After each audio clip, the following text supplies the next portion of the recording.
Ang makahalalit nga sunog, wala sang may ginapili.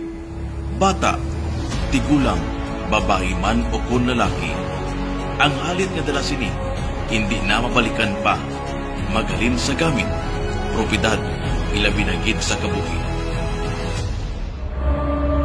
Ang paghalong, wala sa iban nga tawo, kundi ara mismo sa aton kaugalingon.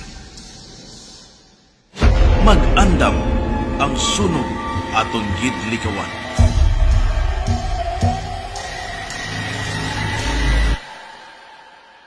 Aton gid permi panumdumon mga pinalanggad naton. Hindi ta pagtugutan nga ang sunog magingnit sa aton kamatayon, pagkanugon gid sa aton pinangabudlayan. Masakit ang durawon ang hatik nga dala sang sunog sa aton. Kag sa sanging nga may pandemya, dugli dapat ang aton mga paghalong. Madudla kita, sunog likawan na.